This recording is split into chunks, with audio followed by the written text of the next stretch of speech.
Welcome back to another edition of Cal's Corner Radio here on the X-Zone Broadcast Network, or xzbn.net. My name is Cal Korff, and I'm your host. Again, the show is Cal's Corner. And we cover on this show everything from politics to the paranormal, which is a lot of subjects. And the executive producer of the show, once again, is the one and only Rob McConnell. Now, folks, let's take a break from UFOs for at least this episode. What I'd like to talk about is something much more down to earth. It's something that, as a investigative journalist and longtime reporter, especially covering the scene in Asia for the past 7 years, that I've written a lot on what I always call communist China. And the reason I always say communist China is because they are communist, okay? If they were democratic, I'd call them democratic China or just China, but they're not. They're communist, and we'll get back to that in a moment. But the reason I want to talk to you about that today is because there is a war going on right now, whether people want to admit it or not, between the United States and China. Now, I've said China instead of communist China. Again, a war is taking place now between the United States and communist China. Now, the reason it's taking place, it doesn't involve bullets. It doesn't involve large armies, although it can at some point in the future. And if things don't change, it will. I promise you. The reason there is a war going on and what it involves has to do with economies, has to do with money.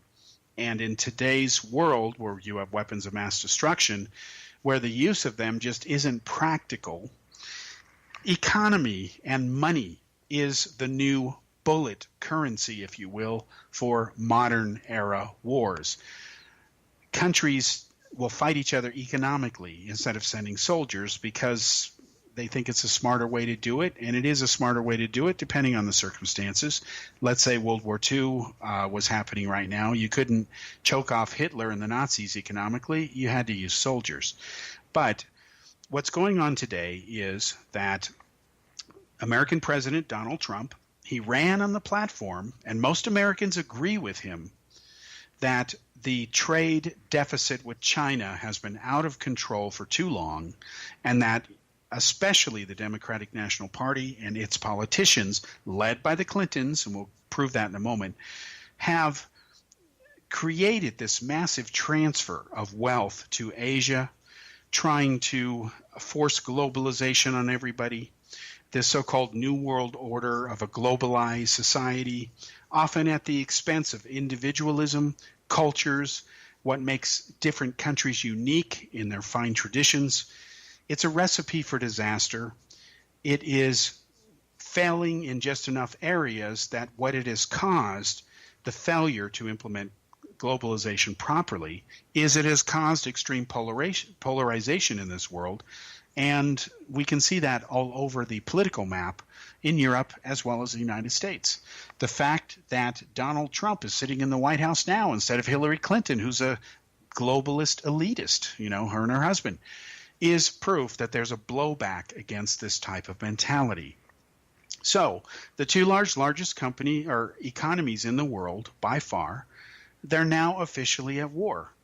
But again, instead of missiles flying, trade tariffs and other forms of economic weaponry are now being used. Don't be fooled, folks. Communist China is also preparing for a military conflict, I promise you, with the United States. Should China win, let's be blunt, the rest of the world loses. So the time to rise up against China is now, not in the future when it'll be too late. Or you better prepare yourself for defeat. Now, you might say, what is he talking about? What is Cal? Has he lost his mind? No, I'm going to back this up with facts.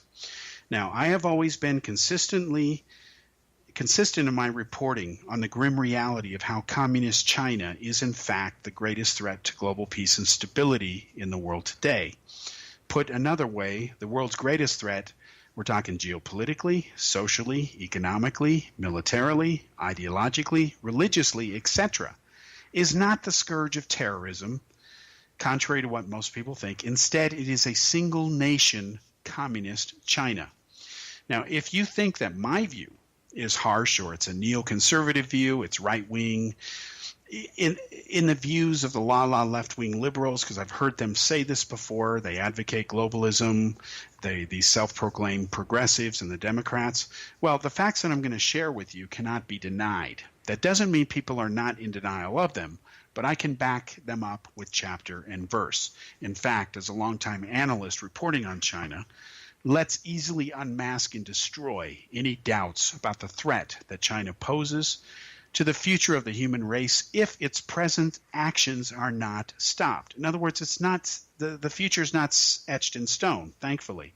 China can be stopped now if enough of the world rises up and acts against it economically now. Unfortunately, it's not doing it. So to understand how and why today's crisis with China has reached the point that it has today, with a trade war now escalating, having started between the United States and Communist China, we need to briefly review what major prior events took place. Now, the short version is this.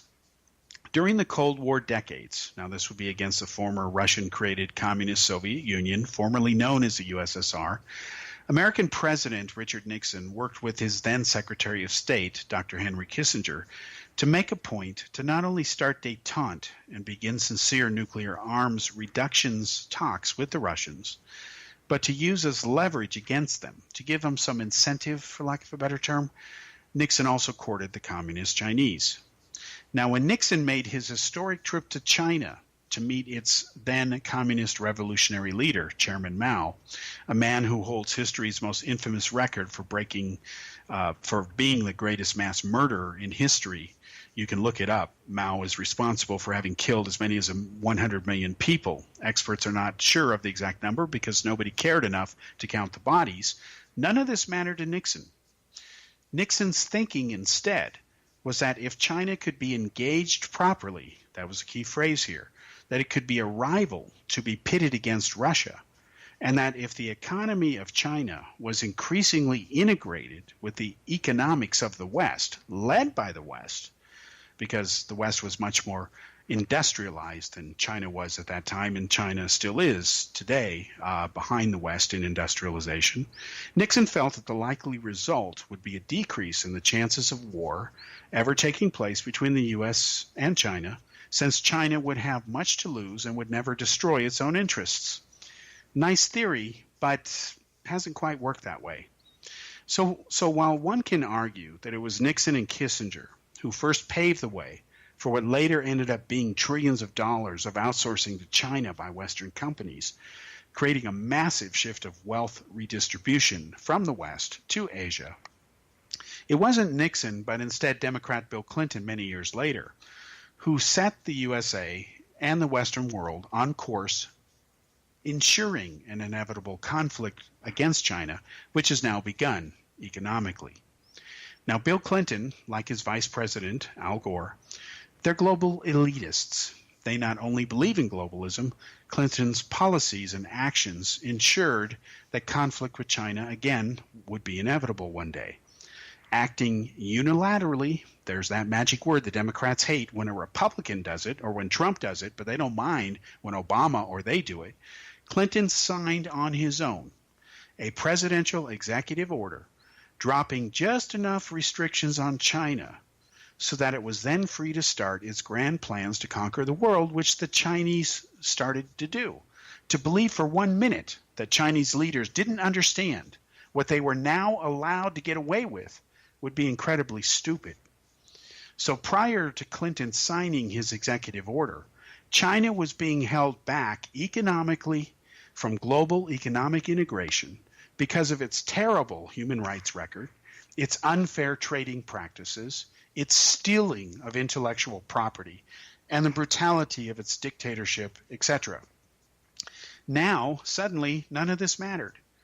Clinton dropped all these conditions, and he championed China's entrance into the World Trade Organization. These are the breaks that China needed, human rights and spreading democracy in the country. The Clintons no longer cared about it. The Democrats no longer cared. Yes, the Democrats, folks, get over it. So at the UN level, United Nations, China also had its rubber stamp backers who were in power, controlling and corrupting things at that time when the Clintons and Al Gore were busy doing their dirty business. Maurice Strong, one example, was the UN's corrupt Undersecretary General. He not only had real estate holdings in China, he was a Marxist sympathizer. His cousin knew and has photographed with Chairman Mao.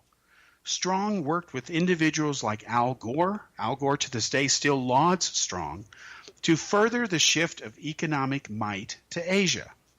Strong and Gore also worked on the issue of what is euphemistically called global warming, now today called climate change, which was then additionally used as a means to pump more money into China in exchange for Chinese promises to clean up the environment, many of which they haven't kept. Now, fast forward now to the present, decades later. China is the world's second largest economy. It has the world's largest population.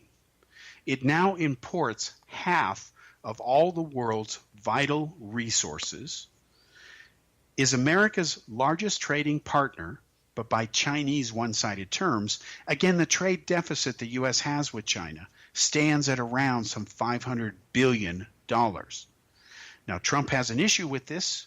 In fact, any American would, and especially a president. For Trump not to care would be wrong. So what has China been largely doing with its mega wealth since Clinton and his executive order essentially opened the floodgates? Well, after this commercial break, we'll start discussing the brutal answer, and while the world, and prove that the world is ignoring this answer at its own peril.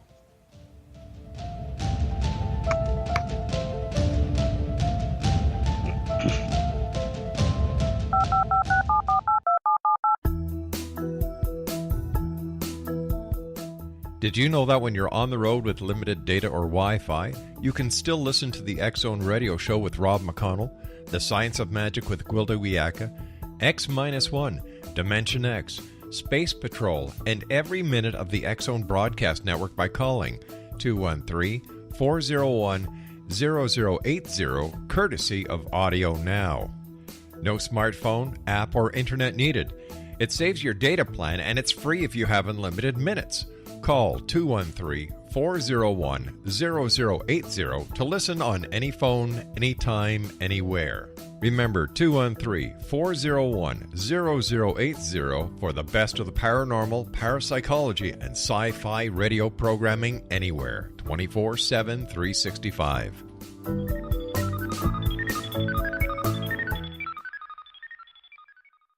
You have heard of the X-Zone?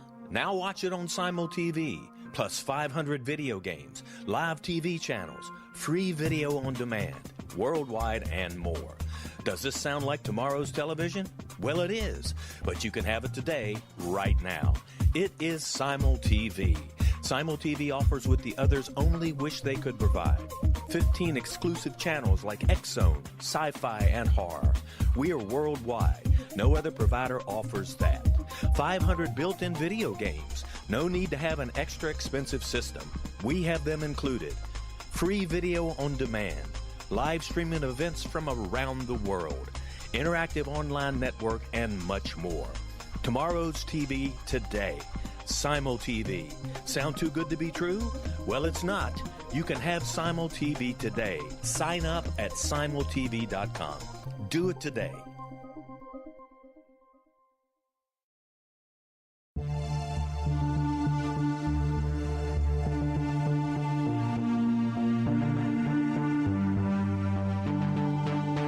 We live in rapidly shifting times of extreme volatility and uncertainty. Such profound change brings a unique opportunity for the evolution of consciousness. I'm Gwilda Wiyaka, host of Mission Evolution Radio Show, a program that explores the latest scientific developments and deepening spiritual truths supporting human evolution. Join me on xzbn.net, where I interview leading experts in science, physics, medicine, spirituality, and more. By applying divergent viewpoints to leading-edge topics, we uncover expansive and evolutionary truth to assist you on your path to enlightenment. More information and past episodes are available at missionevolution.org.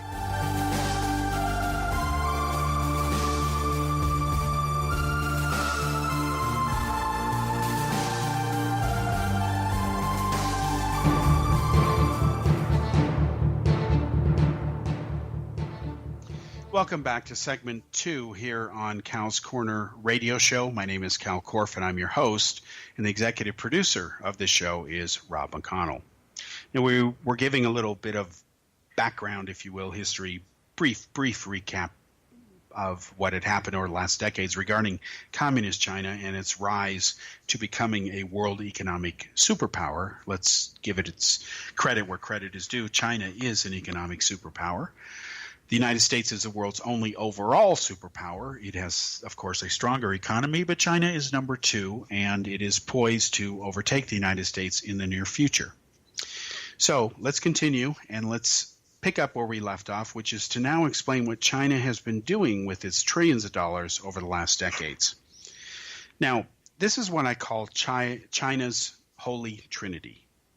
Now, everything today's communist China is busy doing, and deliberately not doing, that's a key caveat here, folks, is subservient to 3 major programs that China is imposing on the world. One is called the 2020 Plan. The second is called Made in China 2025. And the third one is called the 2050 Plan. Now, as I have frequently reported over the years as an investigative journalist in India, China's 2020 plan calls for the conquest of the island nation of Taiwan. Now, the world knows about this operation. Its existence was exposed when actual classified documents from the Chinese government were leaked to the media years ago. Yet, how many people worry over this issue today? The answer, shamefully, is not enough. Unless you live in Taiwan, do you think people in Germany are worrying over this issue? No. Do you think people in England care? No. They might start caring after China attacks Taiwan.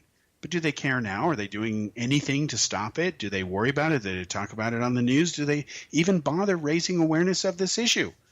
The answer is absolutely not, and it's inexcusable. Now, according to China's official 2020 plan, again, we know about it because the military documents were leaked years ago.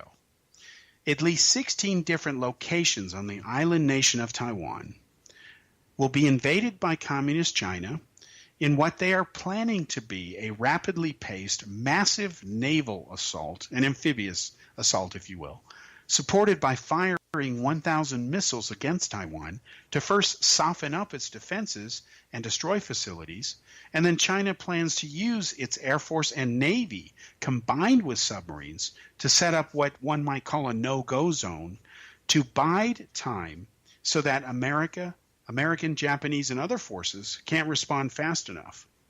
Now, should they try, China's construction of new artificial islands and its now having militarized them gives it additional firepower in that region that it didn't have before.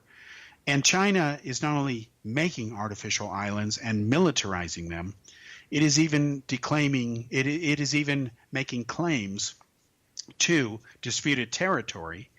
China has taken its bogus argument to the United Nations, and the United Nations has told China, you're wrong, get over it, but China refuses to comply with the United Nations' wishes. So what has happened is that any military conflict with China would necessitate that the United States and its allies destroy these new military bases that China has set up. In fact, it might be that one reason China has set them up is so that they can be attacked and destroyed without causing major losses to mainland China. Who knows? You'd have to ask the Chinese generals who have planned this invasion. And yes, they are serious. So to be clear, while China would rather take Taiwan peacefully, if they can, if it's possible, China is not bluffing when it says it will use military force if necessary to achieve this goal. Now, thanks to the trillions of dollars that China has made over decades by becoming an economic powerhouse, thanks to outsourcing to it from the West, China has been using this infusion of wealth to upgrade its military and everything that is necessary to achieve the holy trinity that they are planning. Now, assuming that China delays invading Taiwan in 2020 and puts it off for, say, a few more years, its Made in China 2025 program is of even more concern to American officials and others who genuinely understand the true nature of communist China. In other words, it's bad enough that China wants to invade Taiwan and conquer it and reabsorb it into China. That's terrible. The world should not stand by and let that happen. But it is even worse, if you can imagine that China has a plan called the 2025 plan. And let me tell you and prove why this is one of the greatest threats to the rest of the world today. China has a plan to corner the market or control the market on all vital elements and resources by the year 2025, and also become a manufacturing powerhouse so that it becomes self-sufficient. In other words, China today lags behind even South Korea in making things such as microprocessors.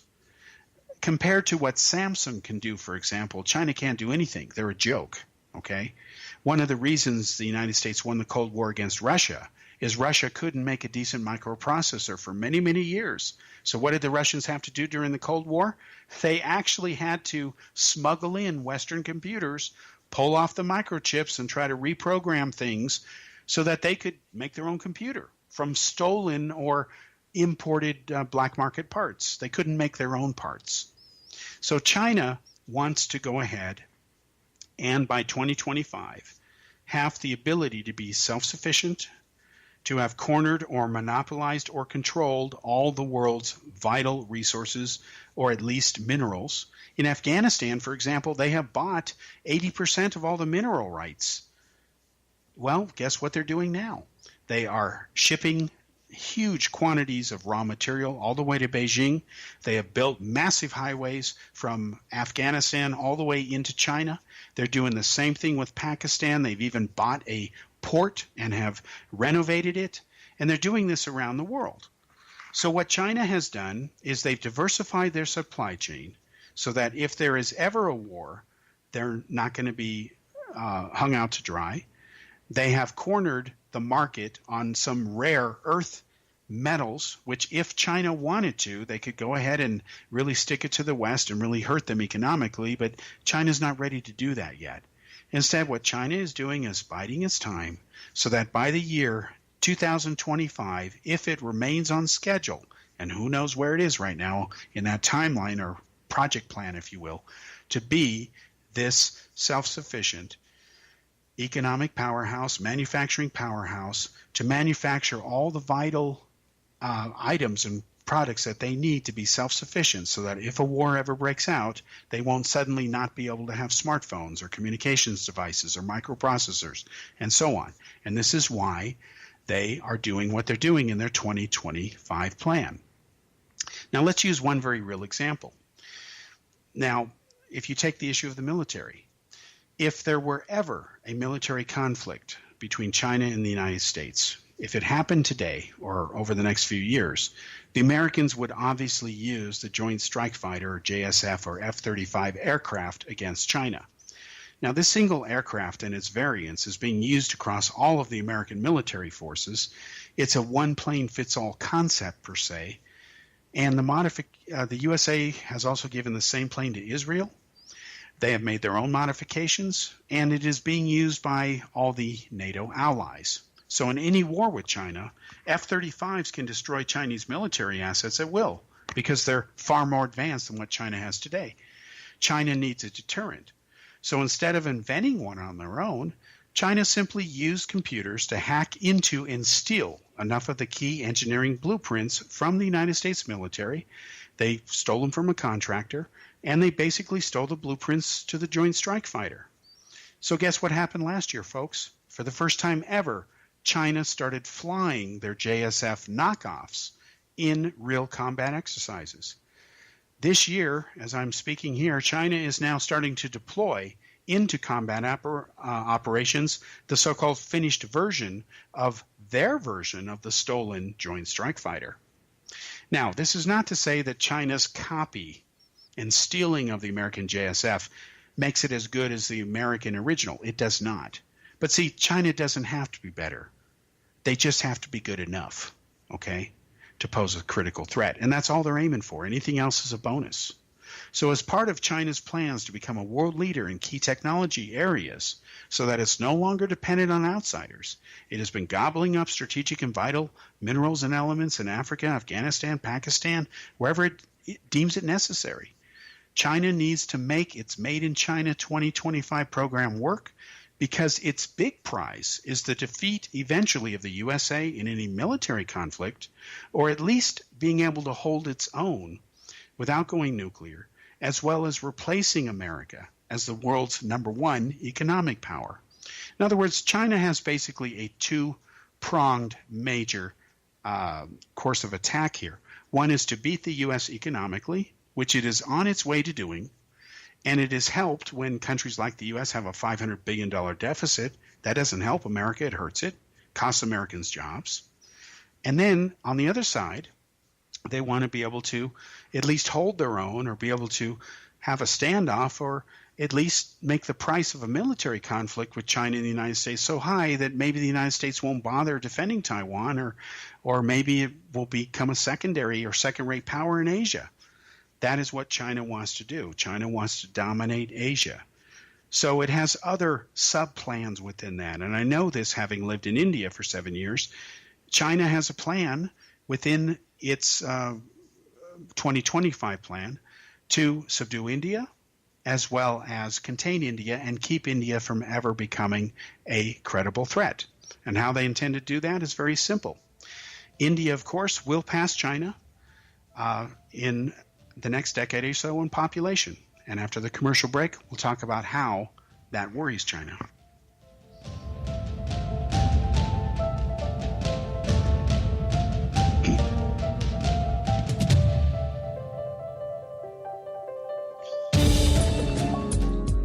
From our broadcast studios in Hamilton, Ontario, Canada, to the world and beyond, you're watching the X-Zone Broadcast Network, www.xzbn.net.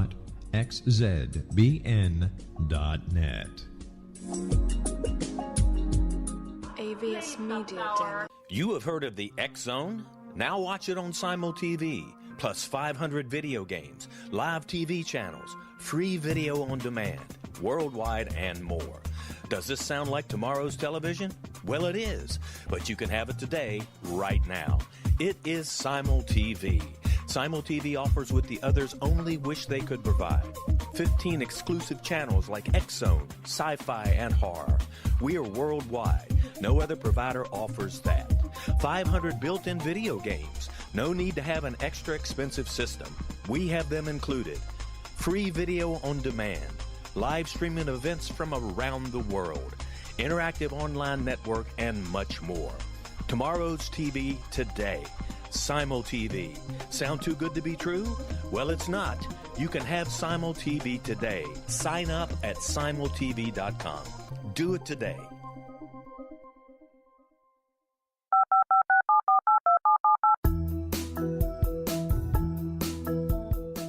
Did you know that when you're on the road with limited data or Wi-Fi, you can still listen to the X-Zone Radio Show with Rob McConnell, The Science of Magic with Gwilda Wiyaka, X-1, Dimension X, Space Patrol, and every minute of the X-Zone Broadcast Network by calling 213-401-0080, courtesy of Audio Now.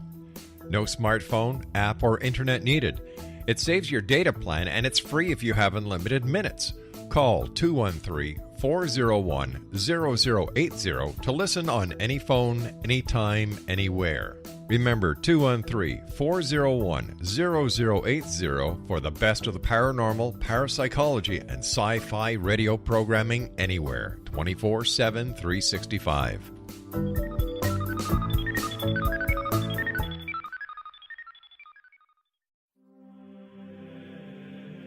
Rob McConnell here, presenting an overview for Nicholas Paul Jennings, author of a fascinating book, Amen.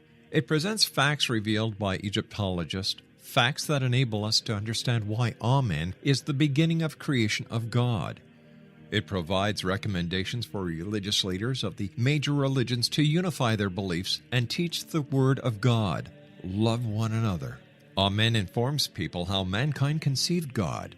It was the Egyptians that developed the concepts of a soul, a hereafter, and Son of God, And finally, after the worship of many gods, they conceived the belief in one universal God, the maker of all there is. For more information, visit www.futureofgodamen.com. That's www.futureofgodamen.com.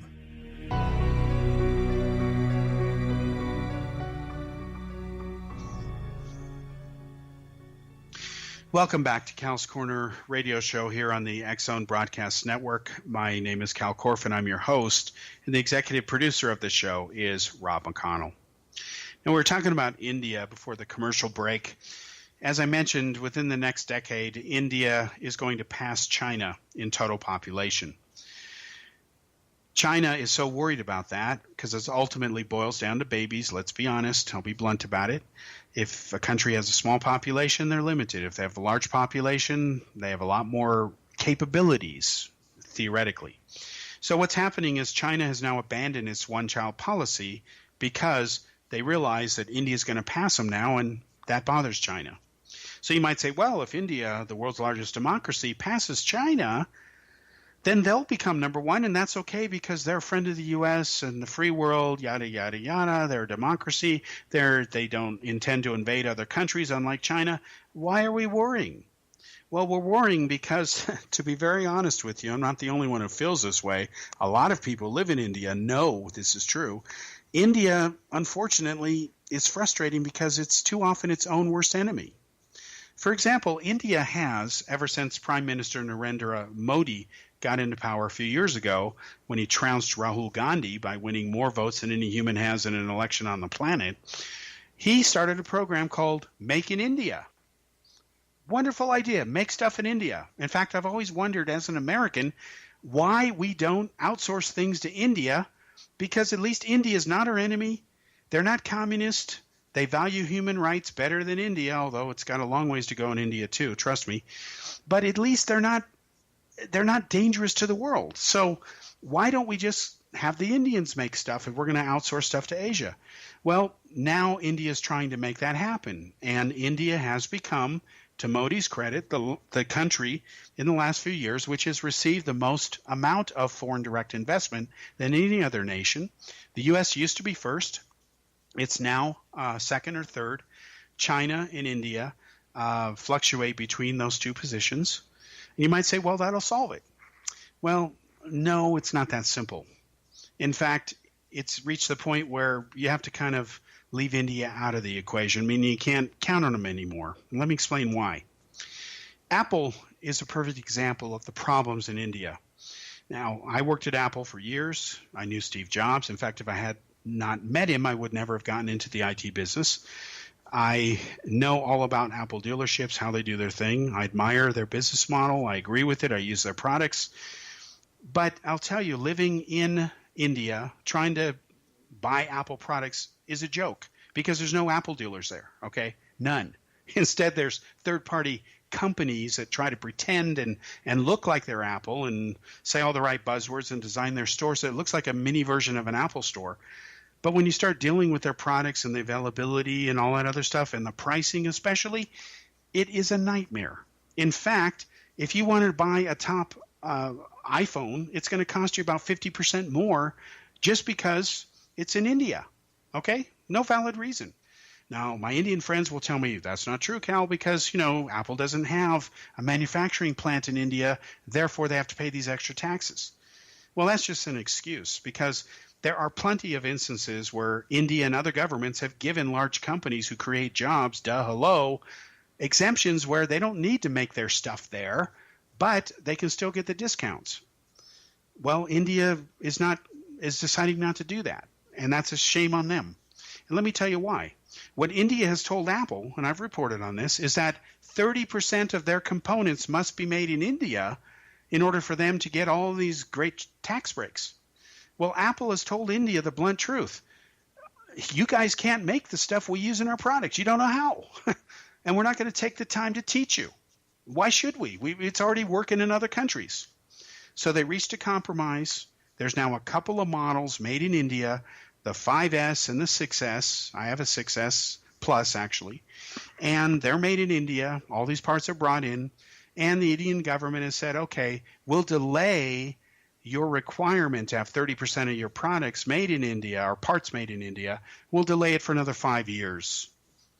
Folks, that is not how you solve something. That's how you kick the can down the road. When the Chinese government heard that India is going to delay this rather than change, they're delighted because they got 5 more years to do whatever at India's expense. So, having lived in India and seeing a huge amount of Chinese products in there, I know people who trade with China. I can tell you that India just doesn't have its act together collectively to go up against China. And it is India's fault that they're in the sad state of manufacturing that they are. India's never going to become an economic superpower if their main product is making textiles. It's not going to happen. Okay, there's plenty of other countries that make clothing. So you can't count on India to be a bulwark against China. Instead, you have to pressure India to do the right thing, and that's quite a common thing, unfortunately. And even then, they may do it, but kicking and screaming, and then the way they do it tends to not be as optimal as it could be, okay? So that's the blunt truth there. Now you have another sad reality, India's military. Could India's military really threaten China? No. In fact, China, in the time I've lived in India, over a 7-year period, I saw China go from being concerned about India's military growth to now not even bothering wasting any time on it because they don't have to. The way India's military is going today, it is so schizophrenic and dysfunctional. They're lucky that Pakistan doesn't have its act together better. Otherwise, Pakistan would be able to really take it to India independent of any backing from China, which is yet another issue. And I'll cite just one example because I've reported on this extensively. India got the bright idea years ago to make their own indigenous rifle for their soldiers. Great idea, right? 7 years later, folks, they still couldn't get a satisfactory prototype, even though it was a ripoff of existing weapons. Now, think this through for a moment, what I just said. Imagine you're the military of a country like India. You have the second largest population in the world. You have a huge army of over 1 million people. You've got another roughly 1 million in reserve. You want to make your own rifle for your own homeboys. That's great. And all you're going to do is just copy and, gobble together what already is working from other weapons. Maybe you might take this sight from this rifle, this barrel from this one, this caliber from this one, this trigger from this one. Put it all together. You say, oh, it's Indian now. Now you can make your own stuff indigenous. You don't have to pay anybody to fund your own military by supplying weapons made by foreigners. But 7 years go by and they couldn't even come up with a satisfactory prototype. And it's not as if they were being asked to invent the rifle for the first time. They couldn't get it right. So you know what India finally concluded last year, grudgingly? We'll just buy the weapons from Israel. Well, duh, hello. So now that's what they're doing. Israel has become the largest weapons supplier to India, along with the U.S. India is dumping its Russian-made weapons, long overdue. But it's going to take decades for India to catch up to where China is today. And by then, China will be even further along. And let's be honest, whenever you have a communist country with a hardcore ideology driven on hatred for the West, hatred for democracy, hatred for freedom, those hardcore indoctrinated assets are probably going to be a little more interested in taking the fight to you than passive people who worry about what cricket team is winning or losing, who get bored when they don't see something on TV that interests them. There's a certain pacifism in India that, as a Westerner, I don't understand it. I know that if the United States as a country had communist China and Russia and Pakistan on its borders, it would be a very different America. But when you go around India today, believe me, I've been there for years, you never know that there was this thing with China going on unless you drill down and start to talk to people specifically about it, because a lot of Indians just don't seem to care. I remember very vividly when India finally bothered copying what Israel did and made a cross-border raid into Pakistan and wiped out at least 50 terrorists and their military staging grounds, camps right there. They did a commando raid in the middle of the night, eliminated them, and came back. Pakistan denied the whole incident, of course, because they're Pakistan. And you should have seen the pride that was oozing out of every Indian I knew of. And because I am Jewish, and I'm the only foreigner among many of my friends in India, especially at the newspaper there, they came up to me and said, we finally did the Israeli thing. We finally did the Jewish thing. We finally defended ourselves. We should have done this a long time ago. Well, no kidding. Okay. What happened after Pakistan got its nose bloodied? They haven't really done a major incident since. So as a journalist, I've always reported for years that India could have done more to beat Pakistan if it would only bother to retaliate, but they don't. China has taken advantage of this, encouraging Pakistan to mess with India because that's what China does. It uses proxies to further its interests. Now, we'll come back after the commercial break here in a moment to wrap this up. But before we go to the commercial break, I just want to emphasize this. The way the world is going now, it seems that there is this jockeying towards spheres of influence, okay? You have China wanting to control things in Asia. You have India saying, wait a minute, we've got a voice in this, although India doesn't seem to want to become a world superpower. In fact, they're the only country I've ever been to where they don't seem to want the job. Every other country wants to become a super powerful thing. And then you have, in Europe, you've got the European Union, then you've got Russia, then, of course, you've got the United States, and you have a president running the United States now who has said, make America great again and put America first. While you can't always put America first, you can at least try to level the playing field, and that is what Trump has been trying to do on some issues. And contrary to the doomsayers, the world hasn't ended yet. So we'll be back after this commercial break, and we'll wrap this up.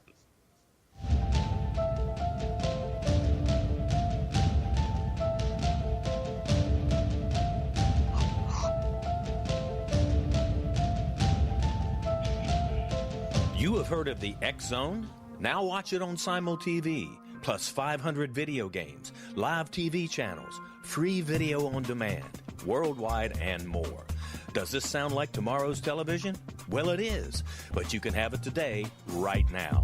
It is Simul TV. Simul TV offers what the others only wish they could provide. 15 exclusive channels like X Zone, Sci-Fi, and Horror. We are worldwide. No other provider offers that.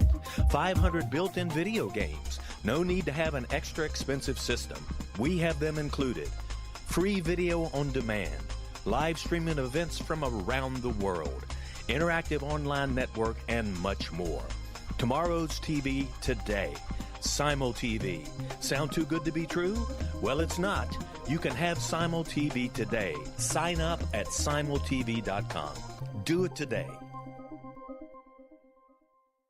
The new nonfiction book, Razor of Madness, is similar to cult movies like Clockwork Orange, Dragon's Tattoo, or The Other Side of Hell. Wayne Morin Jr. and Thomas Lee Howe will expose widespread and systematic deficiencies in this thought-provoking tell-all novel. Mind control rages among scholars in law schools. Human rights are ignored while thought reform and mental manipulation are accepted practices used as behavior modification. Dr. Louis Jolyon West comes to mind. Media and public scrutiny shows that United States mental hospitals are in fact destructive murder industries.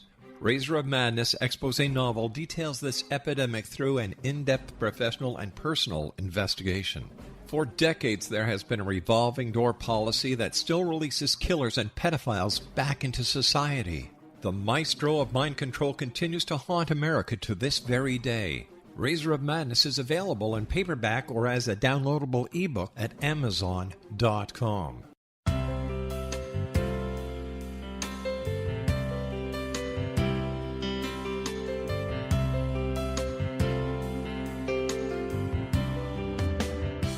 The concept of a new age has been around since the late 19th century, yet much of its original meaning has been lost.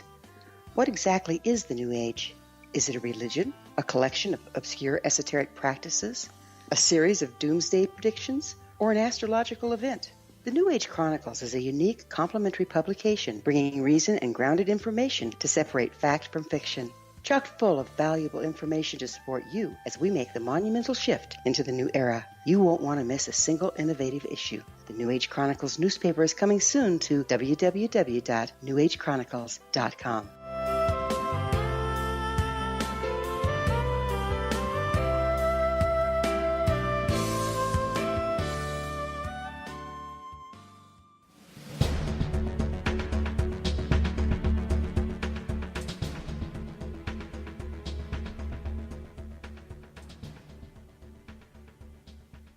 Welcome back to the fourth and final segment here on Cal's Corner Radio Show. My name is Cal Korff, and I'm your host, and the executive producer of the show is Rob McConnell.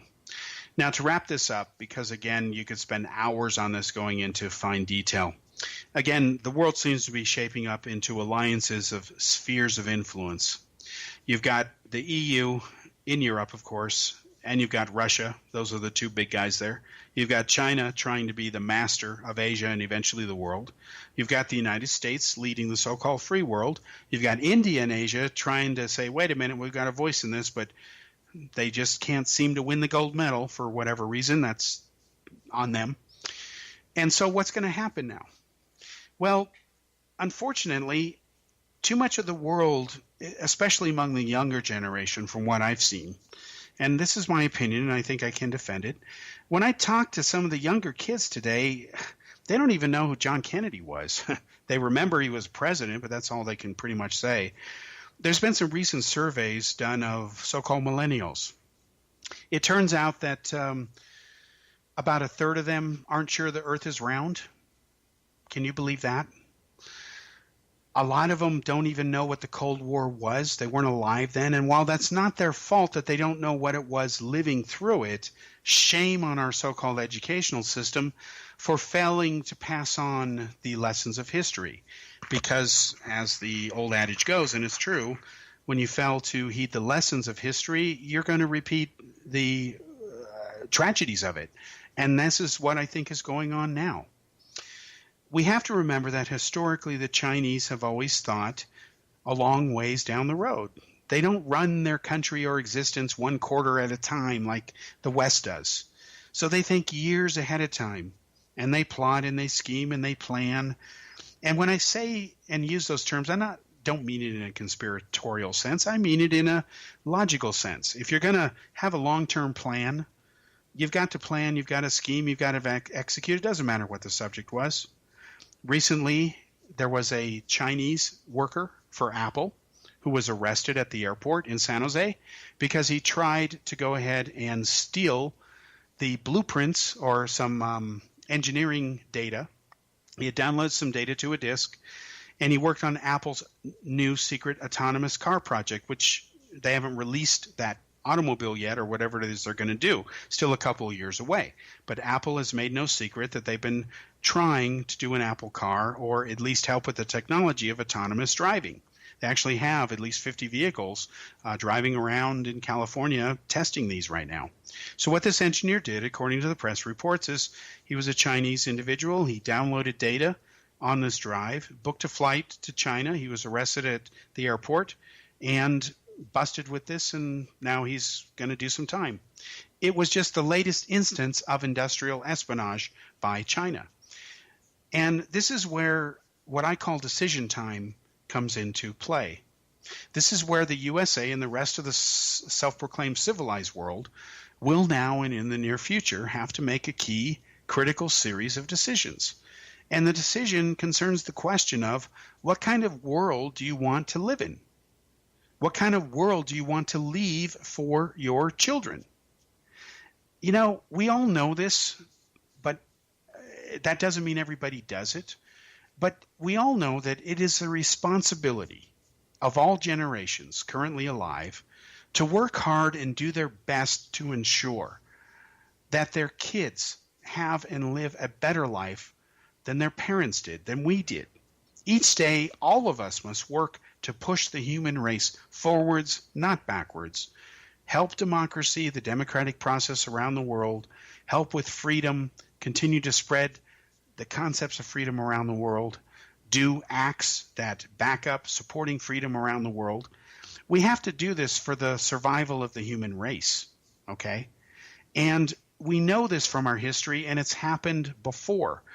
The human race has come together in some of the darkest and uncertain of times to ultimately triumph and defeat a problem, to conquer a foe that needed to be vanquished, like Imperial Japan or Nazi Germany. And a more recent example that is probably on the scale that this issue is with China has to do with how the Cold War ended. And that's the irony of this example, because not only is it the major last one from recent history, but unfortunately, there's too many young people today who don't even know what I'm talking about and will learn about it for the first time if they hear this or if they bother searching on the internet. Go back to the time in the late 1980s and early 1990s, very early 1990s, 1991, when the Cold War ended in Europe, okay? Russia at that time was the world's other superpower besides America during those decades. Each country, the United States and Russia, Soviet Union, had tens of thousands of nuclear weapons, all pointed at each other, that could destroy the entire planet several times over. Yet as the dominoes of communism fell literally each month across Central and Eastern Europe, where today these same nations are now free and genuine democracies, members of not only the European Union but also NATO, humanity made a decision at that time in all that chaos to opt for freedom and not tyranny. Now, in 1991, after the dominoes of communism had fallen in Europe, it finally happened in Europe, or in Russia. I was in the former East Germany at the time when the USSR ceased to exist and Russia eventually became the Russian Federation. I was there. I saw it. I was with some Russian troops. For the first time, they were very friendly because they could be. In fact, the Russians at that time, and I'll never forget this, it was quite interesting, they were so concerned about the Germans rising up and trying to lynch them that they decided to sell their uniforms and everything they had that would tell anybody that they were a Russian soldier. Instead, they could say they were Polish or something like that. So I ended up buying a couple of souvenirs from some of these Russian soldiers. And they were very nice guys. They were happy that Russia had ceased being communist. They were partying. They were celebrating. They were hoping for democracy. But the reality was that while Russia would not end up being a truly free democratic country, that's not what it is today, there was a much bigger problem at that time, other than what kind of country is Russia now going to be. And that problem can be summed up in two words: nuclear weapons. What would happen to the nuclear weapons now that were not only stationed all over the former Soviet Union or Eastern Europe under the repression of communism, but what would happen to Russia's arsenal itself? Well, it turns out that the U.S., working with top Russians, paid billions of dollars and tens of thousands of scientists, the exact number is still classified, who used to work in the Russian military-industrial complex, who made weapons of mass destruction, chemical weapons, biological weapons, nuclear weapons. What they did is they paid these guys to go ahead and basically not bring their skills to rogue nations. So what the humanity was able to do was not only capture and rein in these nuclear weapons and actually reduce them over time, they were able to keep them from falling into the hands of terrorists and even mafia-type figures who would have used them for blackmail purposes if not another design. So if the human race can do that under what was an almost impossible task to be successful to achieve, one would have thought going into this that maybe one or two nukes would get out, a city would disappear, there would be an act of terrorism, whatever. But that did not happen. It did not happen because enough people cared to step in and do the right things to prevent it from happening. And that is the same situation that is occurring today. If you look at what Communist China stands for today, it stands for totalitarianism. No democracy, no real freedom. In fact, while the communists like to call themselves communists in China, what they really are is totalitarian capitalists. They love money. But in order to make that money their way, you're denied the basic of rights. Nobody is going around the world today trying to copy China. Nobody is going around today trying to copy Russia or Iran. Instead, they're all trying to copy the United States and the West and how the West does its thing. So the world has a decision to make. Do you want to continue to feed the beast? Do you want to go ahead and continue to empower China to eventually become the world's only superpower, or do you want it to become so powerful that it can then dictate what you're doing? China is now trying to make its inroads into Europe and the European Union. It is receiving some pushback and resistance from it because the Europeans are starting to wake up and see that China has all these conditions attached, that the reason they're really doing this is not because they really want to help, but they really want to make themselves instead much more powerful. So this is the decision that the world has to make. If the United States loses this war with China right now over trade, if it loses it today, there will not be a good future going forward. If the United States, as the world's top economic power, cannot rein in China economically through sanctions, then no other country can. Do you think Germany is going to be able to do it? Germany's trade with China is a joke at this point compared to the United States, and the United States, ironically, is China's biggest customer. So if we don't stop China now and try to pressure them to reform in ways that they must for the good of humanity, that means, stopping this dictatorship. Their new dictator's been reappointed for life. Where's the outrage by the left-wing liberals over this? Instead, they're just focusing on Trump or mad that Hillary lost. Their focus is missing the bigger picture that one day is going to come back to bite them if they continue doing this. Thanks for joining me. We'll be back next week with another episode of Cal's Corner.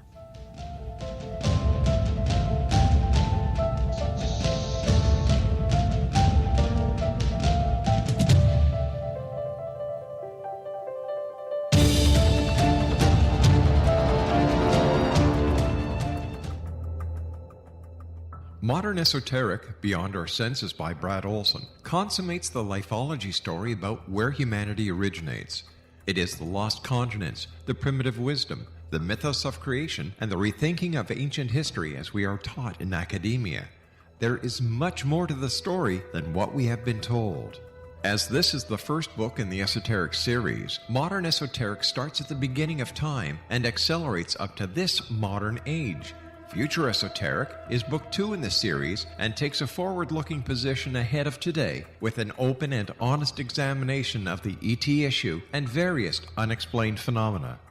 To discover the writings of author Brad Olson, visit www.bradolson.com. That's www.bradolson.com.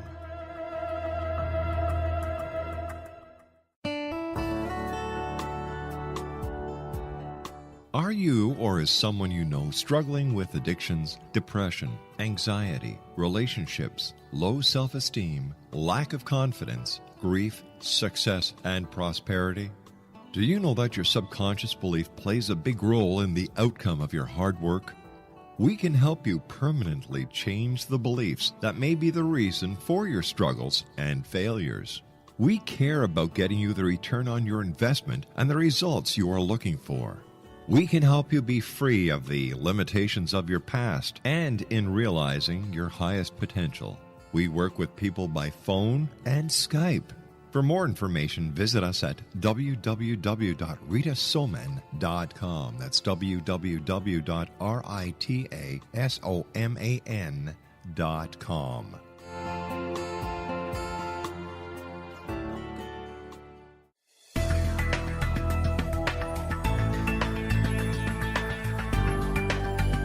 Do you think you have energy problems in your home? Do you feel better when you're away than when you're home? Joey Korn is a global leader in the world of dowsing who specializes in personal energy clearing and space clearing. He can help you create an ideal energy environment in your home no matter where you live in the world. Learn about his remote spiritual house cleaning services and much more at www.dowsers.com. You can get Joey's book, Dowsing, A Path to Enlightenment, as well as other dowsing books and tools, Kabbalah books, and Walter Russell books. Joey's work is really amazing. Go to dowsers.com right now. That's DOWSERS.com, or call 1-877-DOWSING. That's 1-877-369-7464.